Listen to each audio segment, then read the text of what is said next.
नहमद व नसल्ली अला रसूलिल करीम अम्मा बाद फ़अऊज़ु बिल्लाहि मिनश शैतानिर रजीम बिस्मिल्लाहिर्रहमानिर रहीम। अस्सलाम वालेकुम दोस्तों मेरा नाम है आतिफ मजीद। मैं इस वक्त मौजूद हूँ international royal palm minister Mishra Khan साहब के साथ। आप सीनियर कानूनदान हैं, इल्म जफ़र को जानते हैं, सीखते सिखाने की कोशिश करते हैं, पामिस्ट्री एस्ट्रोलॉजी के हवाले से बात करते हैं। खान साहब से मैं जानने की कोशिश करूँगा क्या दोबारा जंग शुरू होने जा रही है।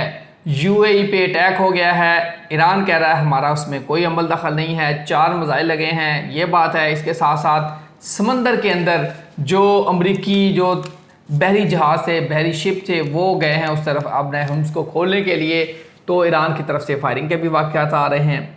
ये भी कहा जा रहा है, ट्रंप कह रहे हैं जी अब वक्त आ गया कि जनूबी कोरिया 20 जंग में शामिल हो जाए, हमारा साथ दे। इसकी बात भी करेंगे। इसके साथ साथ ट्रंप का दौरा चीन बड़ा इंपॉर्टेंट है, होने क्या जा रहा है, क्या दुनिया थर्ड वर्ल्ड वार के धाने पे खड़ी है, क्या 14 मई के बाद या उससे पहले बड़ी जंग होने लाई। अस्सलाम वालेकुम साहब। वालेकुम अस्सलाम बिस्मिल्लाहिर्रहमानिर्रहीम। इन्नल्लाह यामुरु बिल अदली वल एहसान। बेशक अल्लाह हुक्म देता है इंसाफ करने का और एहसान करने का। जी खान साहब, क्या फिर बड़ी जंग होने लगी है, क्या चक्कर है? बिस्मिल्लाह। देखिए, बात यह है कि 11 तारीख को मरीख सियारा जो है वो एरीज़ में आएगा अपने हाउस में, और एरीज़ के जो अल्फ़ाबेट हैं अलिफ आइन लाम, और अलिफ में वही ईरान, अमेरिका, इसराइल, और ये यूक्रेन भी तो है, इंडिया भी है, अफ़गानिस्तान भी, लेबनान अलिफ आइन लाम, ये लाम से लेबनान भी है, ये यमन भी है, ये सारा कुछ है। तो बात यह है कि एक तरफ मुज़ाकरात हो रहे हैं और सालसी जो है हमारा मुल्क पाकिस्तान अल्हम्दुलिल्लाह जो ख़ित्ते की पग है वो हमारे सर पे ही है। और दूसरी चीज़ अगर हम देखें तो एक ईरान का जहाज़ जो था वो अमेरिका ने पकड़ा हुआ था, वो पाकिस्तान भेज दिया, और पाकिस्तान जो है सो ठीक ठूक करके वापस भी दे देंगे, जो कैदी थे वो भी वापस पाकिस्तान भेज देंगे। इनको पाकिस्तान का एक बड़ा अहम रोल चल रहा है बीच में। मैं ये समझता हूँ मुज़ाकरात बंद नहीं हुए, और ट्रंप की तो आप किसी भी बात को ना लें, सुबह कुछ करते हैं, दोपहर को कुछ, शाम को कुछ, लेकिन वो जंग से निकलना चाहते हैं, इसमें भी दो कोई राय नहीं है, सिर्फ एक बयानिया चाहिए। यूरेनियम वाली बात पे वो अड़े हुए हैं कि मुझे यूरेनियम चाहिए या उसका कोई भी हल किया जाए। वो एक पॉइंट ऐसा पॉइंट है जिस पे वो क्या कह सकते हैं कि अड़ेंगे। अब जैसे जहाज़ का वापस देना है ईरान को, और जैसे ही यूएई पे कुछ 4 मेरा ख्याल से मिसाइल गए हैं, 3 को मार गिराया है और एक मैल समुद्र में गिरा है, कुछ ऐसे भी मामला, लेकिन फिर भी वहाँ पे आग वगैरह लगी है। यूएई कहता है कि ये ईरान ने किया है, अमेरिका कहता है ईरान ने किया, ईरान कहता है मैंने नहीं किया। इसमें कोई तीसरा बंदा भी है जो मैं समझता हूँ अपने तय जो शरारत करेगा, वो इंडिया भी हो सकता है शरारत करने के लिए, क्योंकि यूएई के अंदर तो इंडियन के भी लोग हैं ना, इंडिया के लोग भी तो हैं, और उसमें एक्सपायर भी जो हुए हैं मेरे ख्याल से इंडिया के ही हुए हैं। जी सर। तो मुझे इंडिया पे ज़्यादा शक है कि वो इस गेम में शामिल है। इसराइल या इंडिया? इसराइल भी है, इंडिया भी है, दोनों माँ बाप है ना, इंडिया और इसराइल। तो मुझे कुछ इस पे भी शक पड़ता है। एक और बात, अब कहने का मतलब ये, पहले तो मैं क्लियर करूँ अपने तमाम व्यूवर्स को कि कोई थर्ड वर्ल्ड वार नहीं होने जा रही, कोई जंग नहीं होने जा रही, दोबारा नहीं होगी, ये जंग बंद ही होगी। इसकी एक मिसाल इस तरह है कि प्यूटन जो हैं उन्होंने 8 और 9 मई को जो है सीज़ फायर किया है यूक्रेन के साथ। नो डाउट 11 मई आगे है, 10, 11, 12 नो डाउट ख़तरनाक हैं।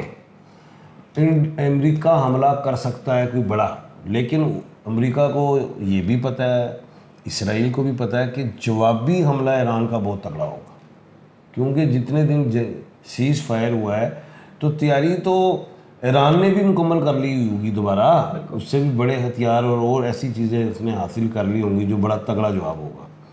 ये एक खौफ जो है बिल्कुल दिमाग में रहेगा अमेरिका के। इज़राइल के नहीं होगा दिमाग में, इज़राइल को ये ज़रूर पता होगा वो जवाबी हमला करेगा, क्योंकि नेतन्याहू को अवाम से कोई वो नहीं है मोहब्बत, अपनी अवाम हो या दुनिया की हो, वो तो एक समझ लें इंसानियत का कातिल है। वो तो اس کے سینے میں دل نہیں، کچھ اور سٹوری ہے، چھوڑے.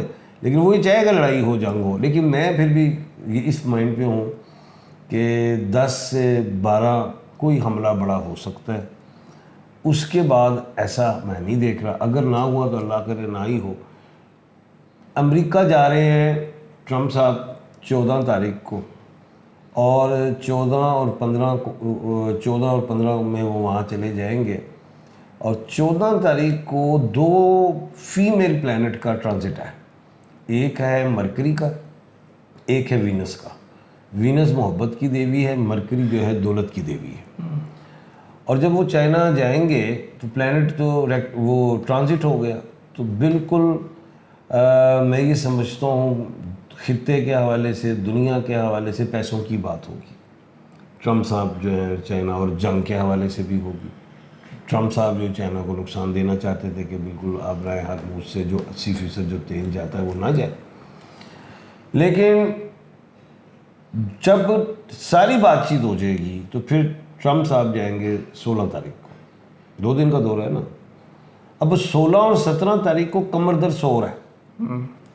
مطلب یہ ہوا جو بھی بات ہوگی ان 2 بڑے دنیا کے بڑے حکمران ہیں دونوں، تو جو بھی بات ہوگی وہ دنیا کے لیے میں سمجھ رہا ہوں خیر والی ہوگی.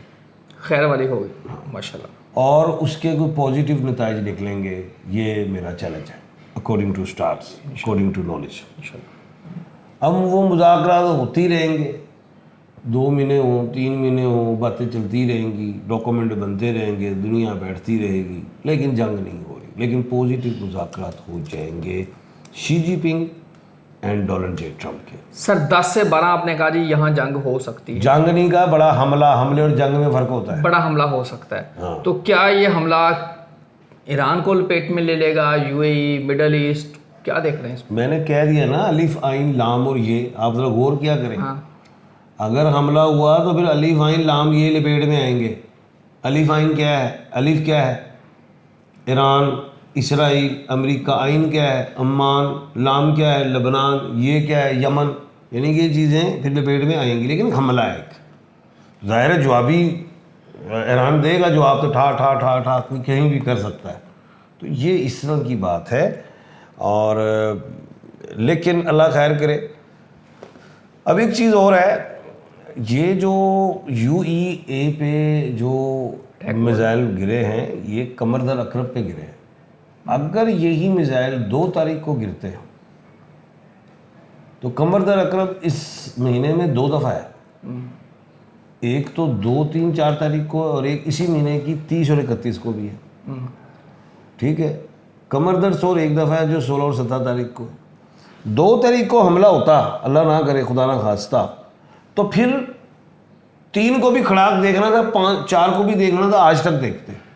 قمر در عقرب کے آخری دن پہ یہ میزائل گئے ہیں تو یہ کھڑاک بچ گیا. یعنی کہ آپ کہہ رہے ہیں کہ یہاں کوئی ابھی میں نہیں دیکھ رہا، صرف وہی ایک ٹائم دیکھ رہا ہوں ستاروں کے حوالے سے. کیونکہ ٹرمپ کو پتہ نہیں لگتا کہ یار یہ گھنٹہ اچھا ہے، اگلا گھنٹہ برا ہے، کس گھنٹے بات کرنی ہے. وہ برے گھنٹے میں بھی بات کر جاتے ہیں، اچھے گھنٹے میں غلط بات کر جاتے ہیں، برے گھنٹے میں اچھی بات کر جاتے ہیں. اس چیز کا نہیں پتا، وہاں پہ اپنے پہ قابو نہیں رکھتا. And of the day sir میں آپ سے آخری کویشچن یہ ہے کہ آپ سمجھتے ہیں کہ 16 تاریخ کے بعد 14 کے بعد ہی 14 کے بعد دنیا میں ہر طرف امن لہریں بہریں، بہتر رزلٹ آئے گا. اللہ کرے ایسے. پیغام کیا؟ پیغام ہے میرا باجی مریم سے، مریم نواز جو ہماری انہوں نے جنگ کروائی، صوبہ کی سب وزیر اعلیٰ ہیں. ایک محکمہ انہوں نے بنایا ہے پیرا کا. لوگ کہہ رہے ہیں انہوں نے اڑا کے رکھ دیا پیرا فورس نے لوگوں کو. پیرا میں جو سارجنٹ ہیں، جو مجھے رپورٹس آ رہی ہیں مختلف جگہ سے، اچھا وہ سارجنٹ جو ہیں وہ دیہڑی لگا رہے ہیں دکانوں میں. نو ڈاؤٹ بڑا زبردست محکمہ ہے یہ، بڑے پڑھے لکھے لوگ آئے ہیں اس میں، نو ڈاؤٹ. لیکن جب میں نے اس کی جانچ پڑتال کی کہ یہ دیہڑی کیوں لگا رہے ہیں، یہ پیرا کے پاس ابھی سارجنٹ اپنے نہیں آئے، وہ ٹریننگز ہو رہی ہیں، ایگزامز ہو رہے ہیں. یہ جو سارجنٹ آئے ہیں یہ پولیس میں سے آئے ہیں اور وہ دیہڑی لگا رہے ہیں. تو باجی مریم یہ آپ کا بھی نام خراب ہوگا. अदारे का भी हो रहा है और शहरी परेशान हो रहे हैं, लुट रहे हैं। बाजी मरियम इस पे गौर करें, अदारा बनने से पहले ये चीज़ें हो रही हैं, ज़रा मंजी थले डांग फेर लो। ये जो पीरा हो रहा, ये पीरा ਨੂੰ ज़रा ਤੁਸੀਂ ਪੀਰਾਂ ਨੂੰ ਡਾਂਗ ਫੇਰੋ। ਪੀਰਾ ਦੇ ਵਿੱਚ ਪੀਰਾਂ ਕੋਲੋਂ ਬੰਦਿਆਂ ਨੂੰ ਪੀੜ ਹੋ ਰਹੀ ਹੈ, ਪੀਰਾਂ ਕੋ ਲੋਕ ਬੰਦਿਆਂ ਨੂੰ ਪੀੜ ਹੋ ਰਹੀ ਤੇ ਤੁਸੀਂ ਪੀਰਾਂ ਦੇ ਡਾਂਗ ਫੇਰੋ। ਹਾਂਜੀ। अल्लाह ताला आसानियाँ पैदा करे सारे वास्ते। आतिफ मजीद हमेशा खान साहब दियो जात। अल्लाह हाफ़िज़। पाकिस्तान जिंदाबाद। पाइंदाबाद।